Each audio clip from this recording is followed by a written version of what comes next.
Welcome to Once Upon a Quantum Leap. The little birdie shared a little quote with me from some wonderful book called Shaping Your Life. And I'm not going to tell you who wrote that book, but here's the quote. Every Yes. creation is a manifestation and expression of love. Love is a magnetic, attractive force. In its highest form, love brings life to our creations and springs forth from those creations. The seeds of all great works have their origin in love. Paul and I are inviting Dr. Laurel Clark. Laurel comes with a wealth of experience, not just in the world of metaphysics, but in the world of all things that are imaginative and creative. She's an explorer, she's an intuitive, she's a teacher. She has also done a lot of research on dreams. She really cares about people and their growth and their personal evolution, creating creative ways for people to take charge of their lives through love, through the magnetic force of creation. She's also been an intuitive reporter for over 40 years.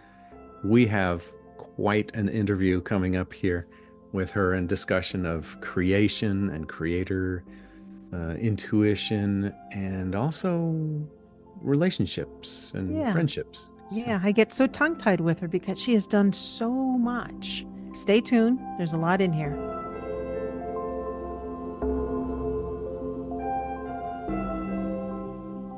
And so, without further ado, Laurel, thanks again for joining us.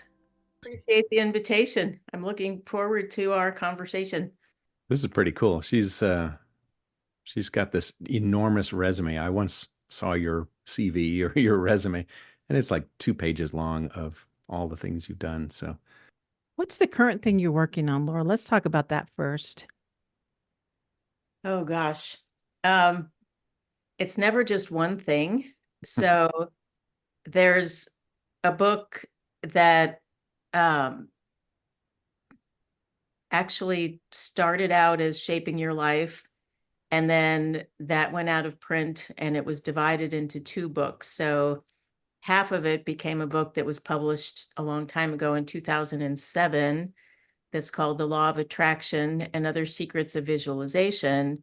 And then the other half was, and I guess still is, a book in progress that's not so much about the manifestation property of visualization, but more about the origins, like what is creativity? Who are we as spiritual beings? What is our divine origin? What's the purpose of creativity? How does it inspire us? What inspires us? Anyway, that book has been sitting dormant now for a long time. Mm. And I've been thinking about resurrecting it for a long time. I've published parts of it as blog articles. And interestingly, I signed up for a camp, an adult camp about creativity that's this fall. And so I decided that maybe that book has been waiting for me to go to that camp so that I can fill in some current pieces. It's always challenging for me to rewrite something that I wrote a long time ago. It's easier to start fresh. But when I have all of this material that I've already written, it's also hard for me to just trash it and say, forget it, I'm going to Mhm. start mhm. over. Yeah. So that's kind of what I'm currently working on, is like playing in my mind with what elements of this do I want to bring forth into a book, and what do I want to just allow to be in the ethers as my creative process that Mhm. somewhere is going to do something in the world or in my Yeah. world. And none of it is ever wasted because, whatever you wrote at the time back then is part of the process of you getting to where you are now as well. Right. But yeah, I know what you mean. Like, oh man, I don't want to just shelve all of this. Are there some new nuggets that you yourself expanded upon or shed from your old books that you've revisited and said, yeah, I'm looking at this in a different way?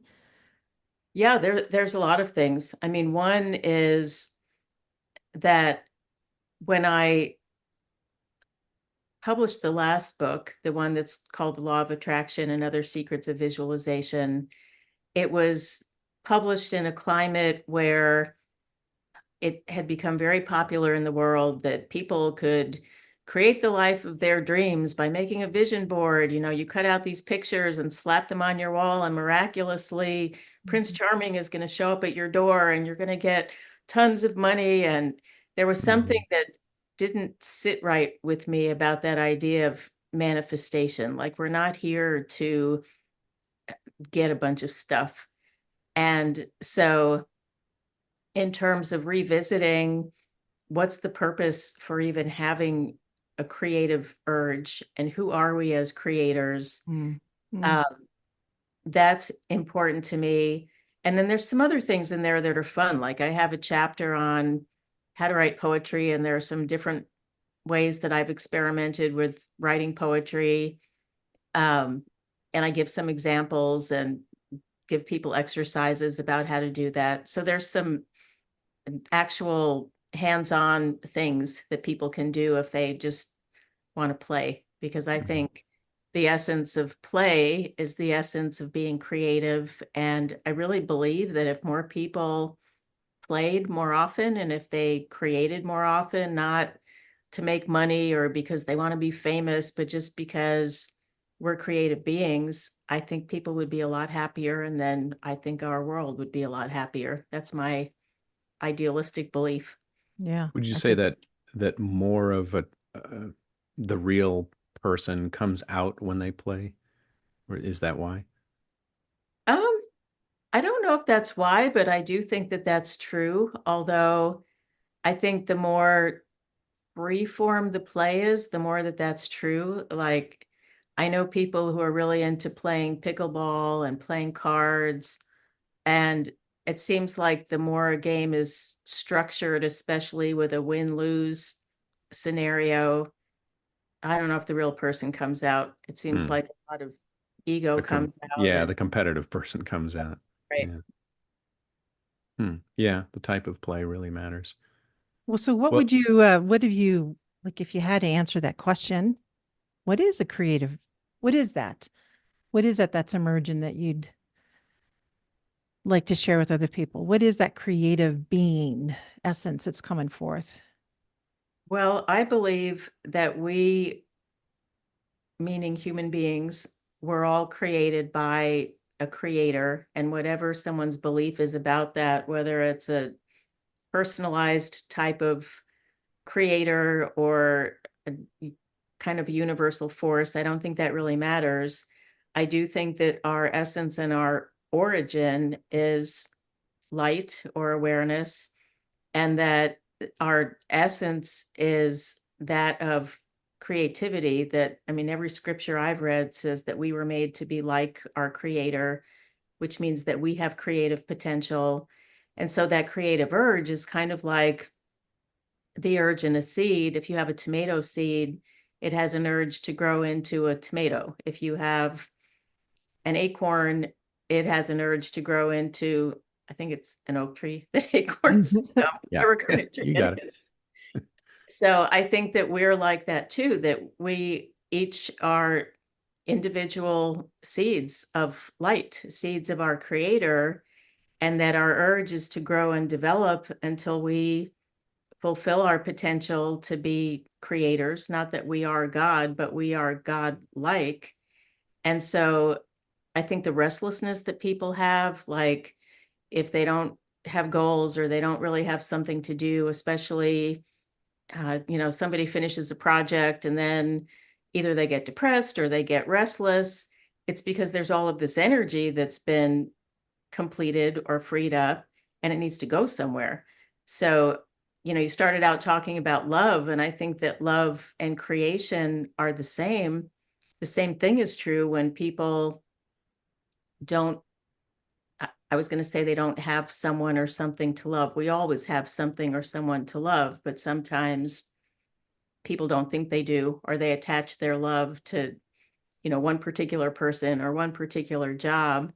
And then they get sad and depressed and frustrated if the relationship ends or that person leaves or they leave the job, because there's just all of this upwelling of creative energy and love that needs to express. And that's, I believe, what we're here for. Well, I believe that too. How did the how did you come to what's your background in terms of, maybe that's not the right question. How did you come to you responding to your creative urge, seeking that identity, trying to form it, respond to it? What things contributed for you to go into that direction or to see that of high value? You know, that's a really good question because when I was a child, before I was in school, I was very um, introverted, for lack of a better word. I played by myself a lot. And even if I was having, playing with dolls, I never had those conversations out loud. They were in my head. Mhm. And there were a lot of creative things that I did, whether it was cutting up paper and making shapes or um, making clothes for my dolls. I never really played mommy with dolls. I played school where I'd line my dolls up as in chairs and I was the teacher. I would Well, make of them. course you would. Um, I used to like take empty boxes and I'd make little furniture for the dolls, just whatever stuff was around. It seemed like I was always able to see in it something it could be made into. And so I did that. And I also learned how to read young before I was in kindergarten. And so I used to like write poems. And um, anyway, and it was, I wasn't really taught art by my parents. I was definitely encouraged to learn music. I started taking piano lessons when I was 5, and they read to us all the time. So words and music were a big kind of substance of creativity in my household. We had visual art all over the place and we went to art museums, but I wasn't really raised to make visual art, even though I did it. I never thought of myself as an artist. Mhm. Anyway, when I went into kindergarten, it felt to me like all of that got shut down. Mm. Like when we were supposed to draw something, it was supposed to look like whatever it was supposed to look like. And I didn't really have the skills and didn't learn the skills to do that. Um, so it took me quite a while to reawaken the awareness that I am a creative being because it seemed like once I got into school, then I felt like I was supposed to create according to a certain model or, doing what I was supposed to do instead of being encouraged to bring out my own natural creativity. Mm. Mm. So that spark was there, and then you rekindled it at some point, right? Is that what I'm hearing you say? It was just a rekindling in some ways because that's I it. think that's pretty common though Yeah. in a school setting that those those freestyle um, creativity uh, stances or explorations, they kind of get squished when you go into school and they say, now you're going to learn some math, and now you're going to learn some science, and now you're going to learn this and this and this and some history. And you get the subtle message, or maybe not so subtle message, that that creative urge is not as important as this other stuff that you're supposed to learn. And I think a lot of us absorb that valuation, and we just start putting it on a shelf or saying, well, that'll be a hobby that I'll get to now and then. Hmm. But how do we get back to it later on when it's sort of been squished for a while? Well, I think that question is pretty individual in terms of how people answer it. I mean, when I think about even those years when I felt like my creativity was stifled or I didn't even really think of myself as creative, I still always found ways to create. Like I would make Mm. Yeah. cards instead of buying a birthday card. I mean, part of this is because my mother didn't want to spend money on, buying birthday cards. So I would make birthday cards. And Yeah. so I would write poems in the birthday cards that I made. And sometimes I would even make the envelopes because it was fun to fold up the paper Hmm. and figure out how to make an envelope. And um, so it seems like there was always some way that I found something that I could create with, but I didn't always feel like I could show it. Um, and especially if I felt like it was being ridiculed, then I kind of kept it to myself. But this is kind of a funny story. I might have told you about this, Capucine. I don't know how old I was, maybe 9. I had this doll, and I don't know how her head came off. I don't know if it fell off. My sisters pulled it off, but anyway, her head came off. And so I buried her in the backyard, and I wrote an obituary for her, and I made a newspaper. And it's like the whole reason why I buried her was so I could write this obituary. And the reason I wanted to write the obituary was so I could make a newspaper. Oh, that's so funny. And I remember showing it to my father, who was still alive at the time. I was pretty young when he died, and he was just so tickled by it. And there was something about it was really fun to do, but the fact that it was pleasing to him made it even more fun to do. Yeah. Yeah. Yeah. We do get cues Oh, from our that's parents. funny. Didn't you Well, have in one of your workshops that you did a while back? Didn't you have one where you had people think about what they played when they were young and what they played with and how they played when they were young, just to see what might have been in alignment with their dharma or with their purpose? Because a lot of people search for purpose in life and like, why am I here? Why am I here? But I think it was you that would steer people back to that early play. Yeah, what's important is if someone can remember what they imagined when they were alone, Okay. because it's kind of like when I was alone and played school, that's when I would line my dolls up in the chairs and I was the teacher. And we actually had a blackboard in the basement. And so I would write stuff on the blackboard. But when my older sister was with me, she was always the teacher because she tends to be fairly bossy. And so I didn't really have a choice in the matter. Yeah. So if it's when you're alone, especially under the age of 7, what you imagine or play can help key you into really why you're here this lifetime. Now, why is that, do you think? Why is that period, is that an unsullied sort of period for people? Well, my understanding is that when we're born, I know that we all believe in reincarnation. I don't know if all of the listeners do. I believe in reincarnation, meaning that every lifetime we have a soul and a spirit that carries through from lifetime to lifetime, and we get a new physical body and a new conscious mind. And the conscious mind is where we make decisions, it's where we learn, it's where we learn how to take care of the physical body. And that develops from the time we're born up until around the age 7. And I mean, it's not like, okay, it's your 7th birthday and bam, you've got a full conscious mind. It's Hmm. a gradual development. But before that conscious mind is fully developed, and before a soul is able to hear a parent say, oh, you're going to be a fireman just like your daddy, or everybody in the family goes into accounting, those kinds of messages that we're given, Yeah. we can absorb pretty young.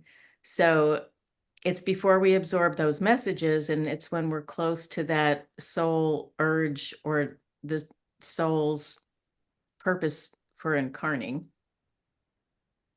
Yeah. That may all of a sudden came to mind. My youngest daughter, Viviana, used to play for hours and hours alone when she was really young, like 3 years old, 4 years old, 5. She would just crouch and squish up and grind up herbs and flowers and whatever she could find. She would grind them up in this mortar and pestle that somebody gave her. And she would make potions and she would make little piles of these potions. And then she kind of got away from that when we moved and she started school. And just last year, she took a chemistry class and she loved it. She like came alive and went, "How come nobody told me there was a thing like chemistry? I love it.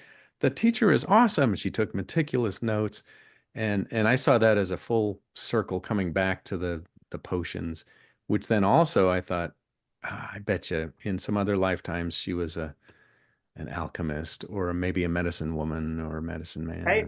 An herbalist and or something. yeah, an herbalist, and she's got some kind of understandings there. She was continuing it, and then it got interrupted for a little while, and then she rediscovered it with the chemistry class. Now she wants to go into chemistry, How and fun. yeah, it's like wow, that's a I love watching things like that. People Yeah. discovering or rediscovering their creative roots or their purpose in life. Well, I think with you, Laurel, that's like what I've always known about you, and then my relationship with you is that your way of expressing. That's the more I keep growing up in my world of understanding, create being a creator, is that it's there's this individual expression that is just so unique to the individual that is always wanting to give of itself and give to others.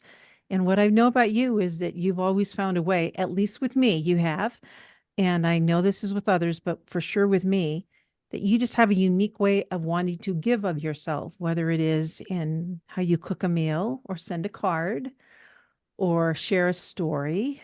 I mean, it's these forms of expressions that come out.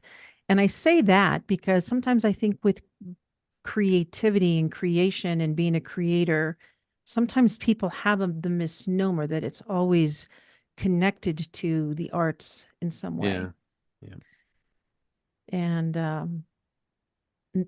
and I say that it probably always is in some ways, but not, it's not always a direct link. Like when someone says I'm not creative or I don't have a creative bone in my body, I would like to expand, the perception of what that is. Yeah, Uh, I agree with you.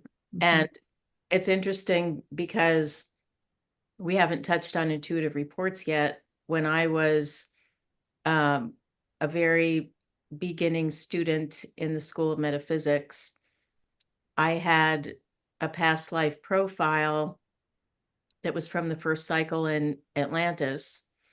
And I was in this lifetime, I would have been 22 years old at the time, just out of college. They didn't call it a gap year at the time, but I was kind of taking a gap year in between undergraduate school and graduate school. And that was when I found the School of Metaphysics and trying to figure out what I wanted to do with my life. Anyway, this past life profile from the first cycle of Atlantis said that I was one of the first entities to begin to develop the creative thinking, reasoning ability that was beyond the masses of humanity at the time. Like nobody else knew how to do that. And there was more to it, but the significance of that lifetime to this lifetime said that I know things and have continued to know things throughout all of my lifetimes that are beyond the masses of humanity, and that I really needed to express myself, and that I was being selfish because I was keeping it to myself. mhm, And hmm, at that time, this lifetime, I was very shy. I was very um, not speaking unless someone spoke to me first, and even then, sometimes not speaking. I mean, I kept my mouth shut. And I sometimes secretly thought that I knew things, but never overtly. And so when I heard that that was selfish to be keeping my mouth shut, I thought that really propelled me into being more expressive. And I was present for the intuitive report, and I asked for some clarification on, what was this creative ability? And it said it was simple and practical, putting two things together to make something new. mhm, And so that's always how I have looked at creativity. And so you're right, it could be cooking a meal. You put this ingredient and that ingredient together and you get a beautiful salad. It's one of my favorite things to do is to make a salad that has all the colors of the rainbow, and it has different textures. And Mhm. I sometimes post them on Facebook. And one of my friends recently said, wow, that looks like a mandala. And, it did, just in the way that the colors were arranged. And when I ate it, I could feel my body going, yes, yes, this is so good. Because it had, not just the nutrition, but the creative energy that went into it. It can be how you hang pictures on the wall of a room. It can be how you put colors together. I'm really very fascinated by, like, if I go to a conference and there are people who are sleeping in separate hotel rooms, and then they all show up in the conference room, and 80% of them are wearing the same color.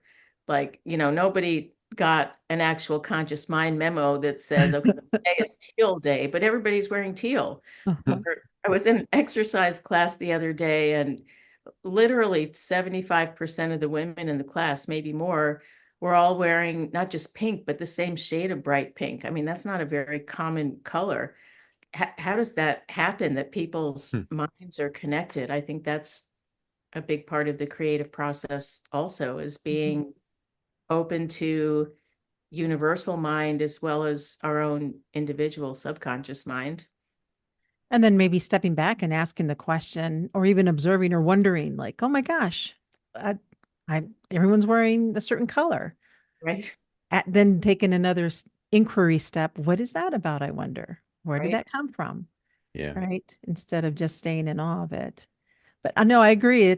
You're right. That form of expression is, as I like to say, it's also needed. Right. So everyone, I think, it's probably coupled with their dharma, not probably, I believe it is, but it's when you give, just and you're not thinking too much about it or even at all, this form of expression does roll out. And then when you are more aware of it, then that's when you fine tune that skill, that craft, the craftsmanship of that creative gift. That's an interesting intuitive report, though. I love that. Yeah. Yeah. It was very transformational for me, because if I hadn't had it, I probably would have continued many more years of just kind of sitting back and keeping my mouth shut. And there was something about how it kind of pricked me to be told that I was being selfish by keeping my mouth shut, that kind of propelled me into doing something that was uncomfortable for me, like to Yeah. initiate talking to people. Mm-hmm. Yeah. That would sting a little bit. Right. Yeah. Ego sting. That's a good Yeah. motivator. So what is that what drew you into the mystical side of life, or the intuitive side of life, having that report done? No, I think I was born in that intuitive side of life, really, Mm-hmm. because I can remember having experiences when I was very young of, like, knowing what someone else was feeling, maybe even more than thinking. And it, I think I wrote about this in one of my books when I was in kindergarten.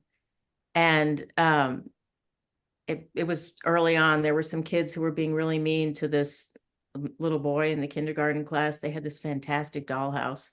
And I mean, who wouldn't want to play with this dollhouse? It had like drawers on the furniture that opened and closed, and Mm. all of these things. So anyway, this mostly girls were playing with it, but this boy was playing with it, and he got so laughed at and ridiculed. And I just felt like crying. I felt so bad for him.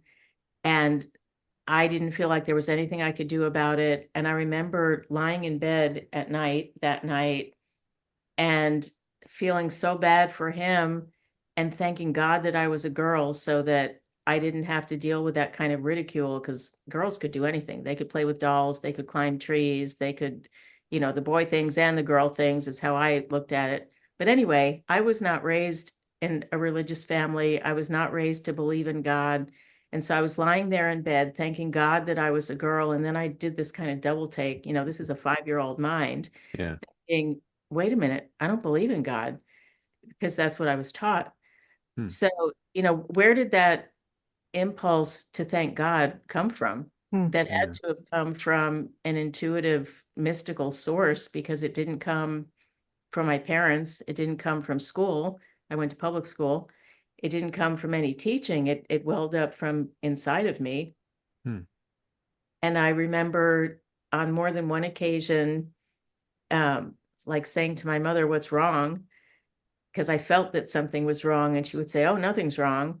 And then years later, finding out that my father had been diagnosed with cancer, even though they didn't tell us. And so, she was dealing with all of her emotions, and I just was intuitive enough to absorb that, but my conscious mind and brain didn't have any knowledge to put that into context. Wow.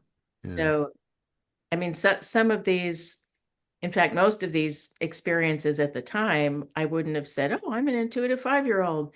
It was later, as an adult, looking back over it and seeing how much that kind of guided me and shaped me up until probably junior high school is when I kind of turned away from that and started doing things more because it was popular instead of being guided by my own inner self. Yeah. I kind of reawakened the connection with the inner self when I became a student at the School of Metaphysics and learned how to do concentration exercises, learned how to, in a more disciplined fashion, pay attention to my dreams. I mean, I'd always been aware of dreams, but in terms of writing them down and, really learning what they were telling me, that took some education to learn how to do that. Yeah. Was that something with the dreams? Was that something that just kind of clicked? Like once you started learning about symbology and that language of mind, did you just go, oh, yeah, of course? Or did you have to learn it like a language? Was it like a school sort of academic learning and then it clicked later? No, I think it clicked pretty much early on. I mean, I don't remember when or how I first became aware of dreams. I can remember some dreams I had when I was very young. And when my mother retired and moved, she sent me a box that had some papers that she had kept in her file cabinet of, papers I'd written in school. And I wrote a paper when I was in 7th grade about dreams. I have no Hmm. recollection of writing that paper, but clearly I was interested in it enough Wow. to write a Yeah. paper about it. So when I learned about the symbology, it made sense, I think partly because I've always kind of thought in metaphors. I think that's why poetry is Yeah. intriguing to me. And I've read a lot of novels during my life, and a lot of those are metaphorical. But for many years now, I've been a member of an organization called the International Association for the Study of Dreams. And so I've really expanded upon the ways that I understand and interpret dreams since becoming a member of that organization and being introduced to some ways that other people work with dreams. Hmm. Interesting that you say that. Paul and I just last week were having a conversation about, is it really a language? Are our dreams really a language? Or Yeah. is it a communication? Is it a frequency? Is it a relationship that we're developing? Like we've all Mhm. have like a foundation of the similar type of teachings around dreams and even calling it the language of mind. But I'm at a different place in my life right now that I think I need to not call it the language of mind anymore, but I don't know what to refer to it as. What are your thoughts, Laurel? How tell us some new things or where you're at, where are you today with what are dreams? Where do they come from? What do you want to share about that? I would call dreams an inner level experience. So I think that we experience ourselves and lives on kind of like in layers. And so we can be having this conversation and we're using our mouths and our conscious mind and our brains And at the same time, there's communication that's happening with our emotions. There might be communication that's happening with intuition, and different people are more or less aware of those different layers. So, I mean, Capucine, you and I have talked about this. One thing I really enjoy about our friendship is that we have a really strong intuitive connection. I mean, we can go for years and not have a phone call or exchange a letter, and we're still connected. So some years ago, and actually you were the stimulus for this, we were sending a journal back and forth instead of writing letters, and I was mostly writing poetry and you were mostly doing visual art. And at one point I said, I'm not an artist, and you genuinely in surprise said, I'm not an artist, I just make things. And when you said that, it's like something clicked inside of me, and I thought, well, I Brilliant. make things. And so anyway, that kind of propelled me into playing around with visual art. And there, at the time where I live in St. Louis, there was an art gallery that I got a space in the wall to display some of my art.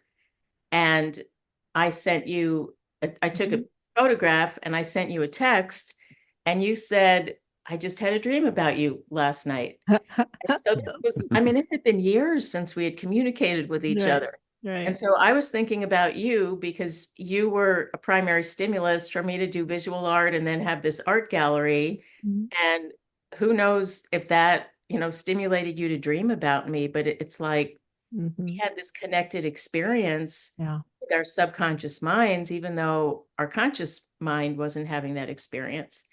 So that's a long answer to say that I think dreams are an inner level experience. And I used to think that they were only subconscious, but I think some dreams have a superconscious existence. And I think in some ways they all have some relationship to the conscious mind.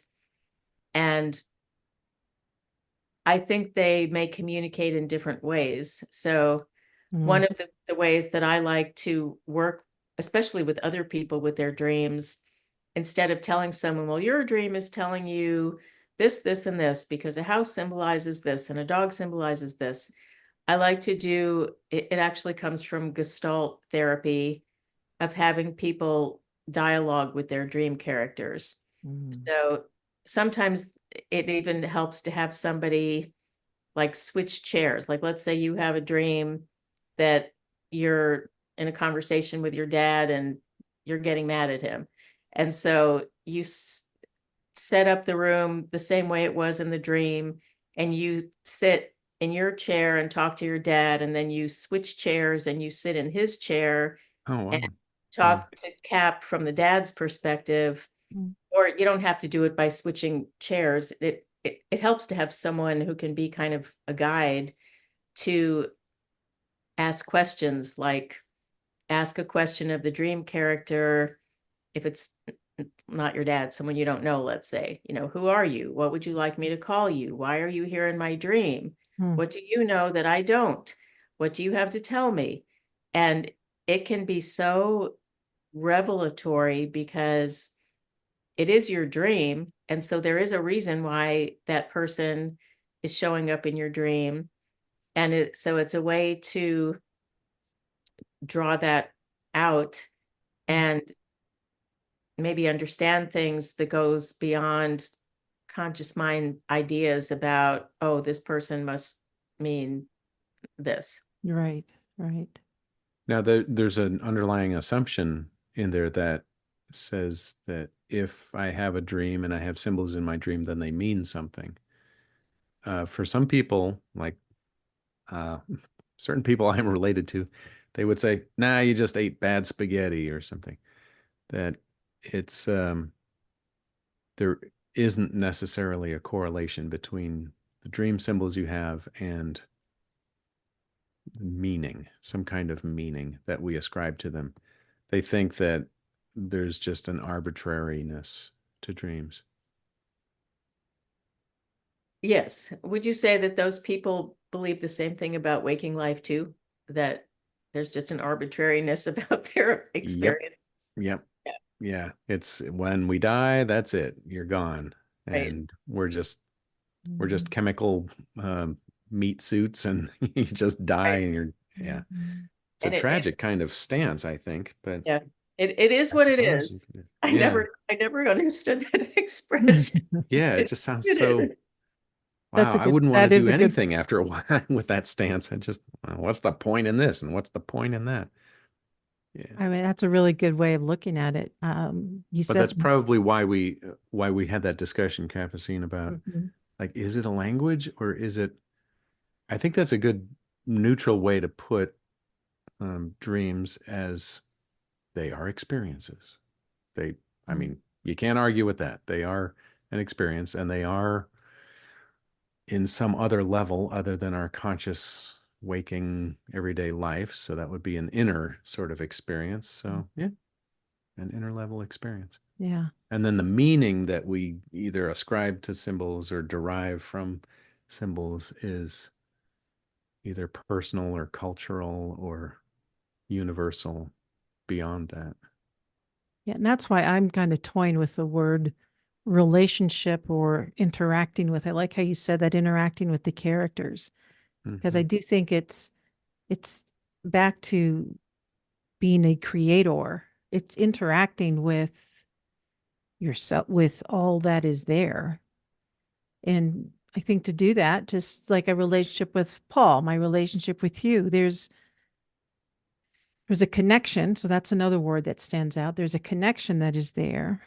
But how am I relating to this image or this frequency that comes across in a dream? What do I need to understand, or do I want to understand that? So for me, I'm just exploring that more as another extension of an expression of creation that happens to be in the form of dreams. I don't So know. are you saying that dreams show us how we are as a creator, how we're doing as a creator? That's Yeah, like think a there's, feedback system. I do. I think there really is nothing separate from that. Hmm. And so, at least for me, so even though I could have a dream, like I told you the other day about my dad, speaking of fathers, Laurel, Yeah. I had a dream I about know my that was pretty dad, close to the dream you very talked close to about. the dream. Yeah. Um, it's still, it still is giving me information about how to create in this world, how to express in this life. So the dream is still giving me something to understand on another level, a deeper level, if I choose to look at it that way, which I'm choosing to. And then what I will do with that is then an extension of how then I express in my day-to-day life. And, you know, specifically with my dad, but with other people. So again, I'm still forming that, but that's how I'm evolving in understanding and looking at the relationships. Anyway, thoughts about that, Laurel?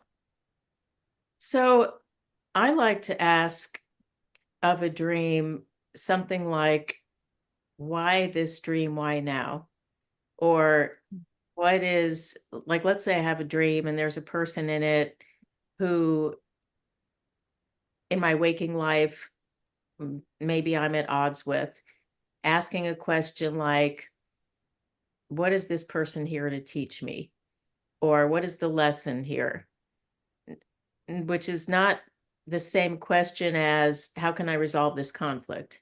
Because ideally, I would like to resolve conflicts, but sometimes that can also mean avoiding or walking away rather than, what's the lesson here? Or what do I need to learn? Or, um, and I think sometimes those questions can be progressive.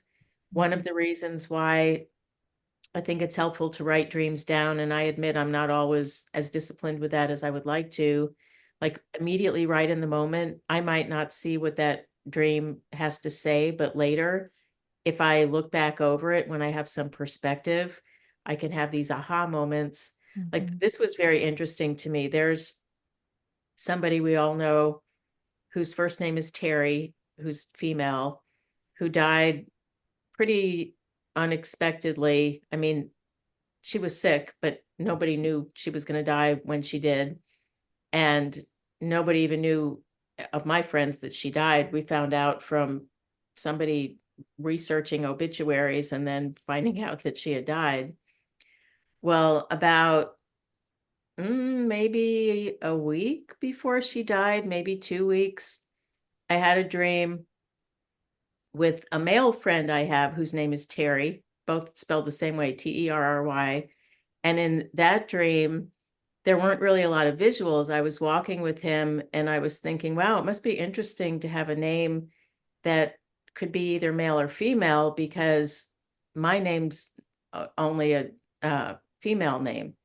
And I remember at the time trying to think, okay, what is this dream telling me? Is it telling me that I need to be more balanced with my masculine and feminine, with my conscious and subconscious minds?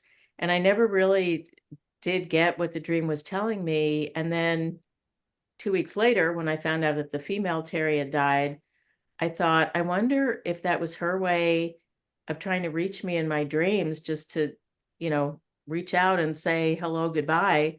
And I still don't know. I don't have an answer to it, but it seemed like such an odd dream. And the fact that the content of the dream was Terry is male and female, and the male Terry was present in my life, the female Terry wasn't. I still have a question about that.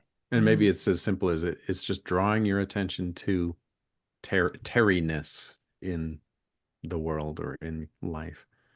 And maybe it's just, hey, yeah, getting your attention. Right. I do like that, Laura, about just the questions. Yeah, that's a good two question kind of approach. Why this dream? Why now? Why now? Yeah. What is this person here to teach me? I think that way of approaching dreams it still involves, you're always involving and inviting the teacher within you to be present. You're always, it's like an open door. It's an open invitation. It's like, let's have a courtship. And I always want you to know that you're present with me. I'll be open to you. And you'll remind me at times that I asked a question, and I'll trust that you're going to get an answer on some level, even if it is an answer like, just because you don't need to know that. Again, I just go back to it's a relationship. My words, that's how it feels for me. I would say that those two questions reflect probably how you approach your waking life too. Like, why this experience? Why now? Why this opportunity? Why now? And have that inquisitive approach to everything that goes on in your life. And then that transfers over to taking a look at your dreams in the same way as well. Because, there's plenty of people that don't examine their lives. They work and they play and they have families, and there's not that deep of an analysis of why did this happen this way to me and why now? So I would think that's another reason to take a look at dreams, because then that approach to dreams could transfer over into your waking life as well and get more depth out of your waking life. Yeah, that's interesting to me, Paul, because I have had people who are put off or intimidated by the fact that I really like to think deeply about things. And I've had people tell me that I'm no fun because it's not like I over everything so deep. Why? Yeah, it is. I mean, actually it is. Yeah. It is. And to me, it's fun. This kind of conversation is fun. But to some people, it's like, oh my God, that's so much work to have to think about things. I want to have to think. Or lighten up. Jeez. Right, No, right. I'd much rather have a deep conversation than a light conversation. Yeah, me Yeah. too. In fact, that was so illuminating to me. It's not been that long ago. I don't know, maybe I think it might have been when I became more involved with the International Association for the Study of Dreams, because I go to these international conferences, and it used to be so intimidating to me to walk into a room of people who I didn't know. But because the common element with all of these people is dreams, 99% of the conversations immediately go beyond the surface and go into depth because people talk about their dreams. Yeah. And I remember the first time I came home from one of those conferences and I was talking with some friends about it. I realized that some of the people I met, I had no idea what they did for work. Like we never talked about their job.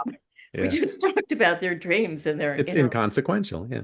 And so anyway, what I realized is all those years that people were telling me that I'm shy, I'm not shy. I just don't like small talk. You're just And selective. Yeah. yeah, I'm not good at small talk. I mean, I can Yeah. do it if I have to, but I was terrible also at small talk. I think I had an attitude about it too. I just, oh, these people are so shallow. They don't talk about the real things. And so, sure enough, I'd go to a party in high school or in college, and I'd just be so bored because, it was just having fun. I had to learn how to have shallow fun so that I could hang out with people, and it was tedious at best. Now I get to hang out with you people and have deep conversations. right, right. Well, speaking of deep, I'm going to take a bit of a turn backwards, still in relation to our topic. What Give us some of your thoughts about intuition. Like what have you learned up today? What has Laurel learned about intuition? What is it? How would you describe it? Is it valuable? Why? Um, yes, it's valuable. Why? Because I think it is the truth of who we are. Like, I think that these physical bodies and our conscious minds, they're definitely important because it's how we learn and how we move through the world. But it's a very small part of who we are. And I mean, the word intuition means teaching that comes from within. So the inner guide, the soul, what's permanent, all of that is a function of intuition. The definition that I learned through the School of Metaphysics is that intuition is the direct grasp of truth, that approaching something intellectually is approaching it by being apart from it, and intuition is the direct grasp of truth.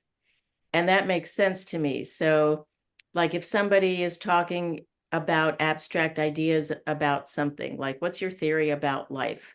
That's an intellectual conversation. You're approaching it apart from it, like you're examining the idea under a microscope.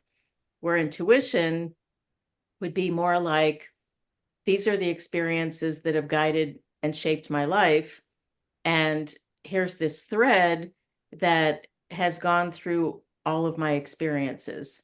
And maybe now I understand more about it than I did when I was 5, but there are still related issues that come up. We call that karma, because I'm here to learn those lessons this lifetime. And so the more I pay attention to this kind of inner thread that goes through my experiences, then the more effective I can be, the more understanding I can have, the more fulfillment I can have.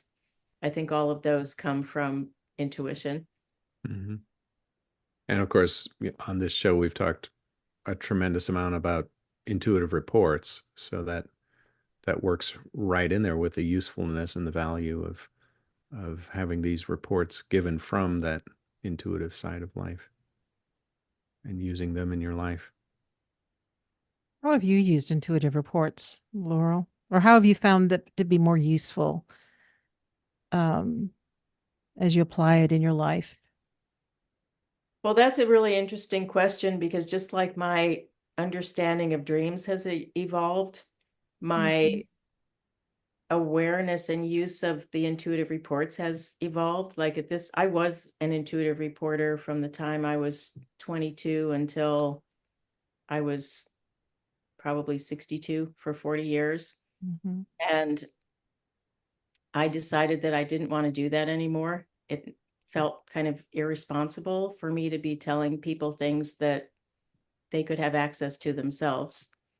And that's, at this point in my life, how I look at intuitive reports for me is that I want to be able to draw upon that myself for a number of reasons rather than having somebody else tell me. I Mm-hmm. will say, though, that in the beginning of my studies of metaphysics, I found them really valuable. You know, it's kind of like the one from Atlantis that I referenced that kind of pushed me into opening up my mouth. And it's one of the reasons I became a teacher early on. I mean, I always loved teaching, but I was probably would have been more insecure than I was if I hadn't had that intuitive report.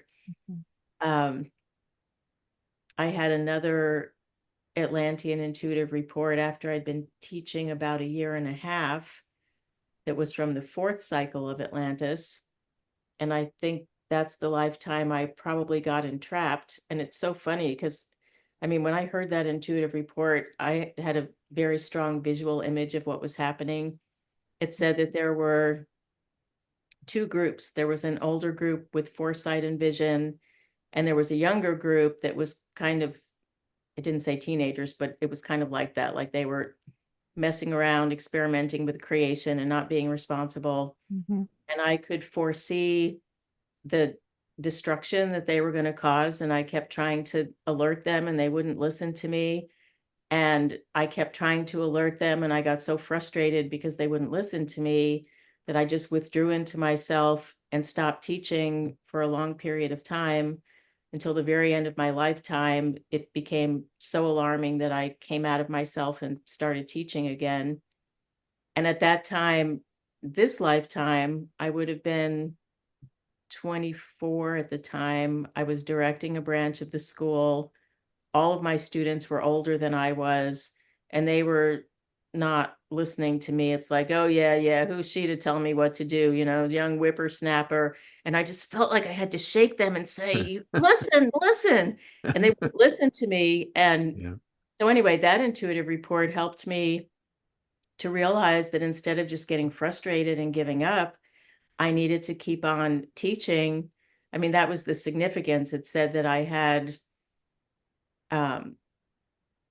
good vision, I had perspective and perception, and that I needed to give from that place, whether or not people agreed with me or believed it or understood it. I mean, it didn't say you're right and they're wrong, but basically that's what it was saying. I had perspective and Yeah. perception. And so I just needed to keep giving from that place. And Mm-hmm. so that one was similar to the first one. It's like I needed to trust myself. They did both say I needed to trust myself. And so that's been a theme. Mm-hmm. And I think with both of those, the intuitive report was a validation of something that on my own, because of my youth and my innocence, I don't know that I would have had that deep a level of trust as I did Mm-hmm. because of having the intuitive report. Yeah.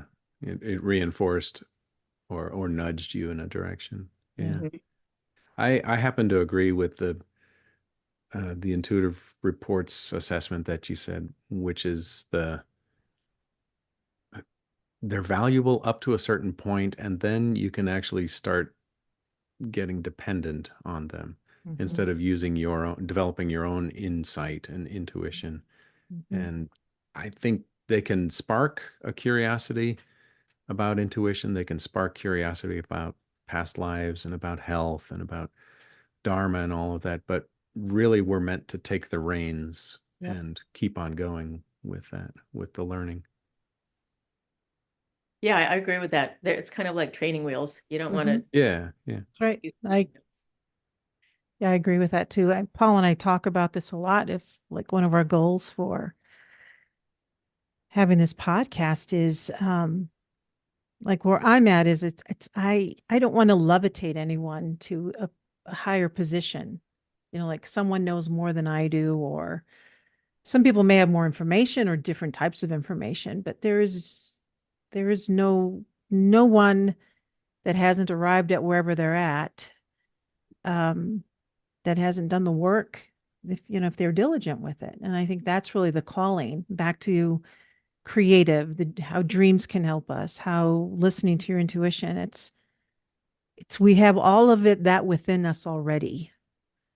But we do need some guideposts, like I know that you offer some workshops, Laurel. I mean, in some ways that's a form of you sharing your intuition as well as experience by, helping other people.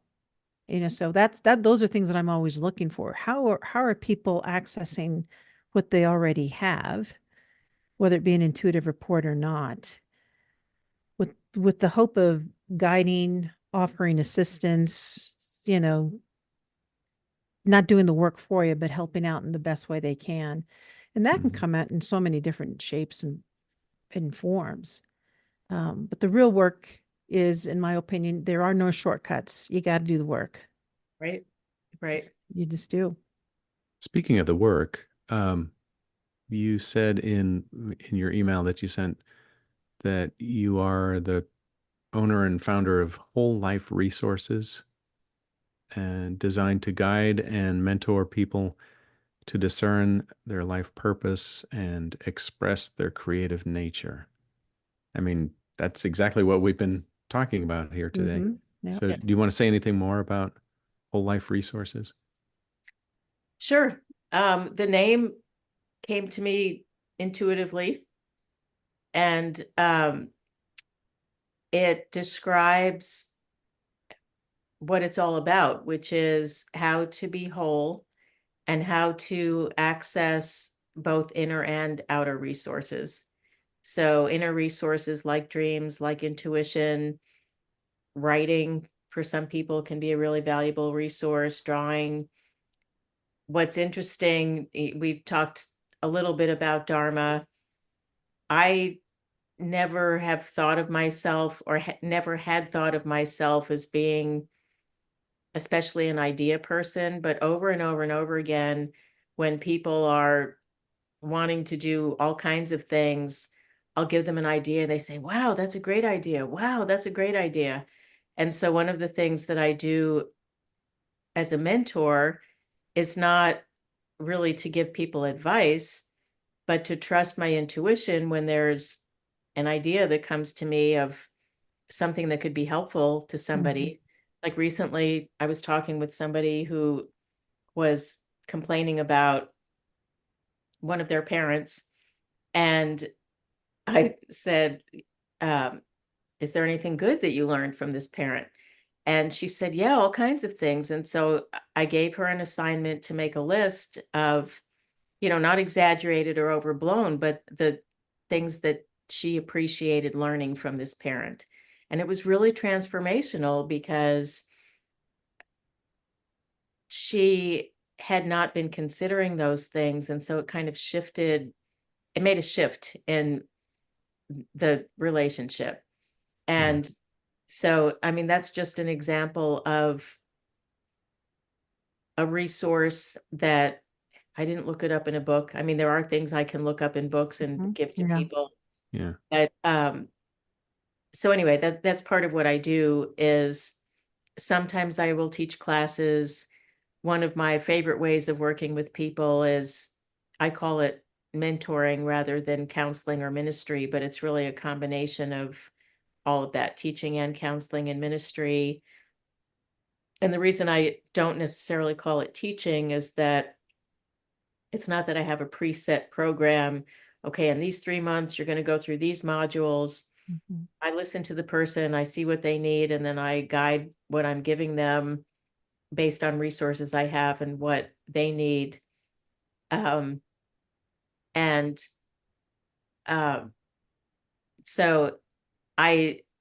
it's not a full-time occupation. I do teach some classes through Zoom. I used to have a place that I could teach classes in person, and that folded. Unfortunately, it was a really nice space. So I teach some classes through St. Louis Community College, and most of the mentoring that I do is by Zoom. In fact, I recently had a client in Finland, and we talked earlier on about the magnetism of creation. This was such a fun way of us meeting. There's somebody who is an artist and a therapist who I met through the International Association for the Study of Dreams. I attended one of her workshops.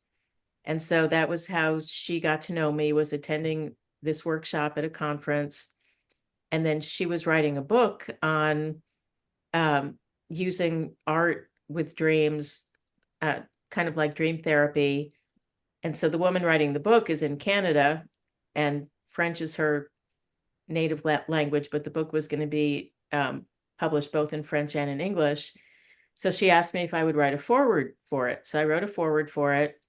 And then this woman in Finland was taking a class with someone else who's in Canada and read this other woman's book through the class. She read my foreword, looked up my website, and that was how she contacted me. Wow.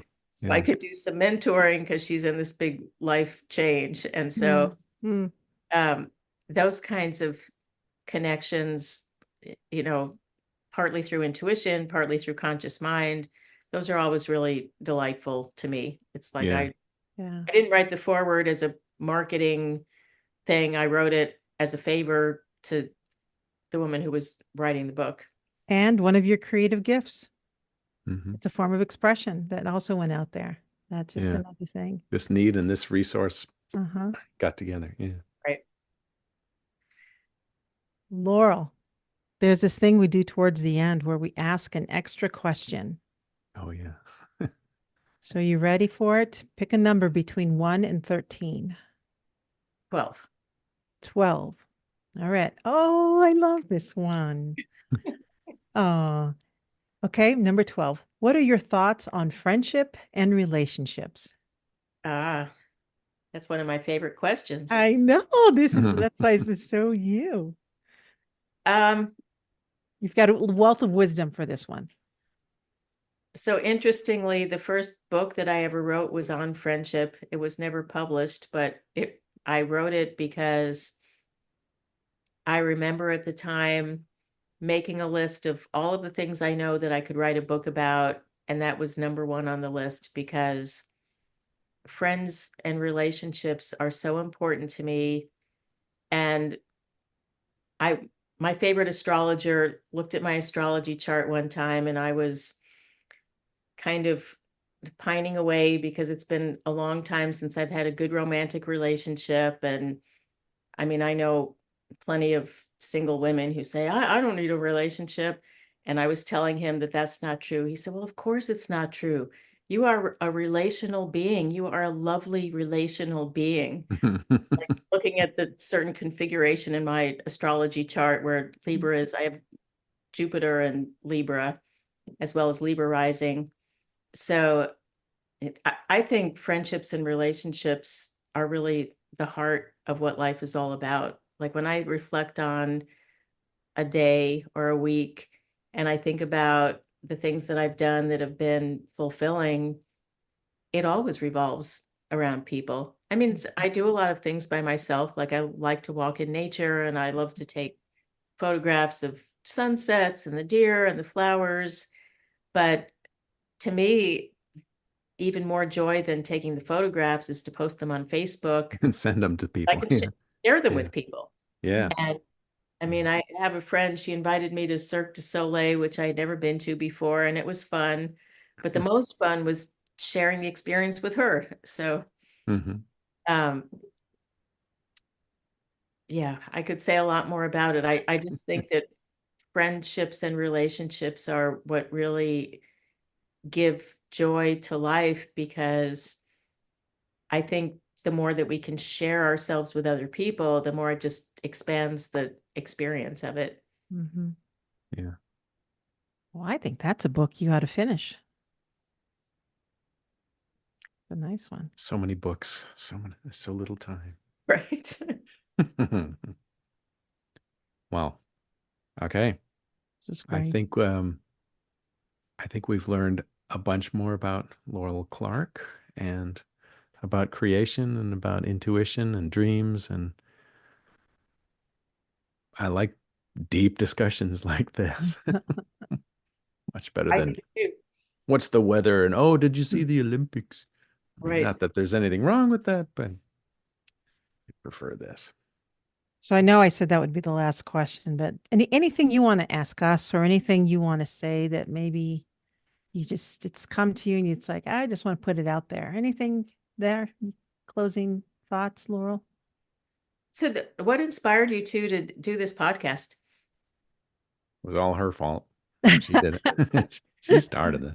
Well, yeah, what is the inspiration? Oh Yeah. God, that's a good question.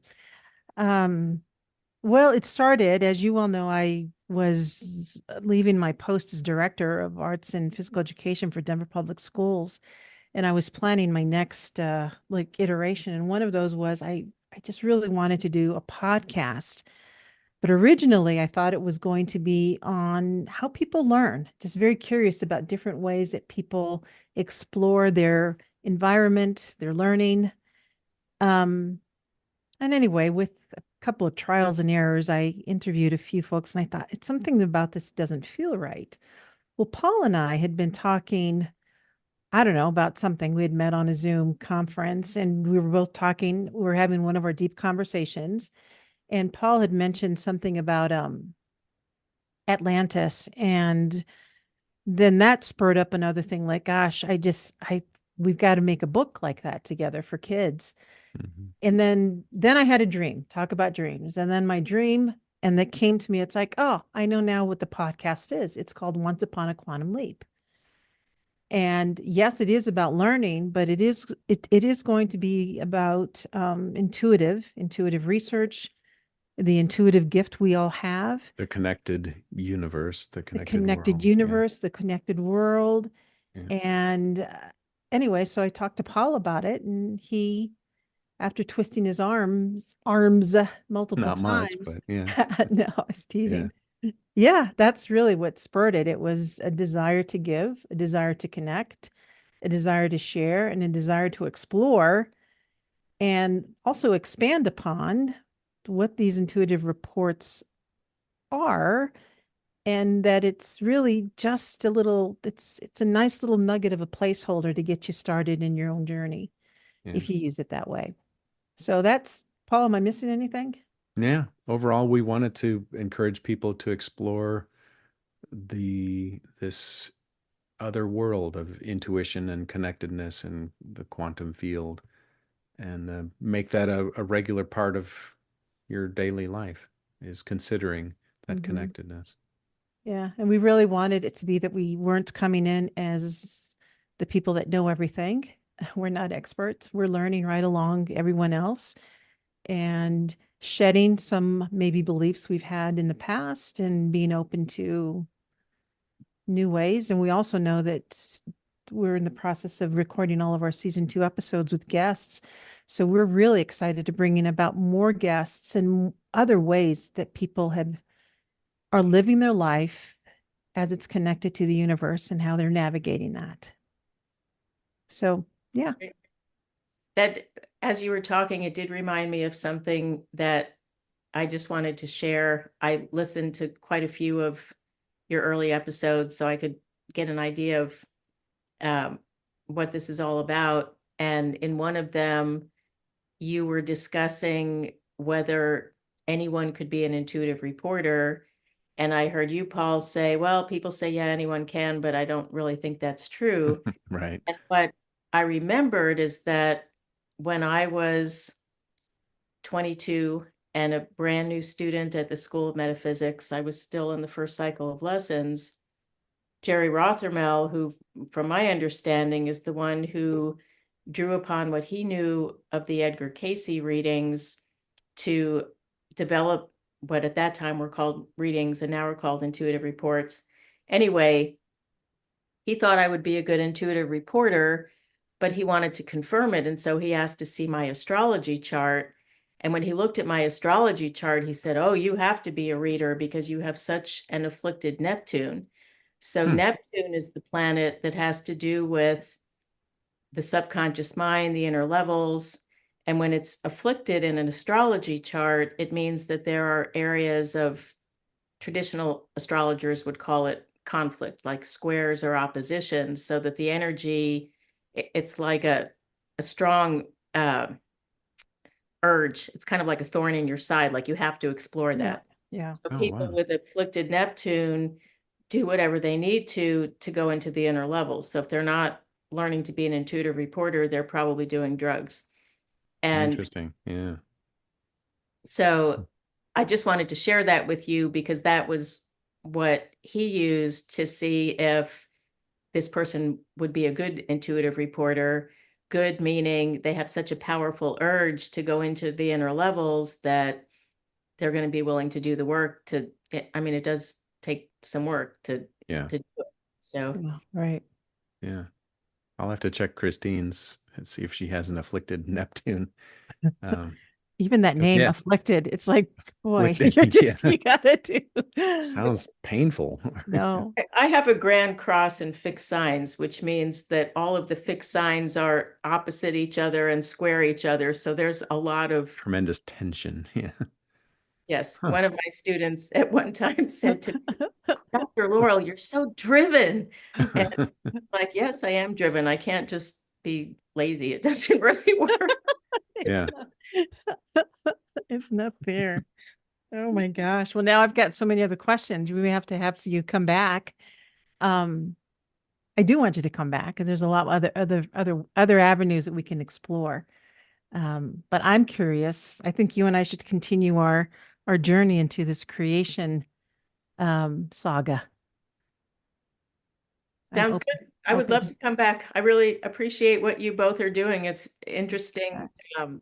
I've enjoyed listening to the discussions that you've had so far. Great. Well, we're learning as we go along, but it is yeah. fun. It is fun.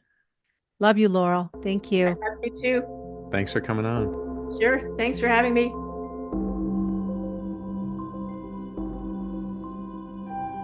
Once Upon a Quantum Leap is for your reference only. This podcast and the material is intended solely as educational information and should not be used for diagnosis or treatment of any health problem, financial, or legal advice.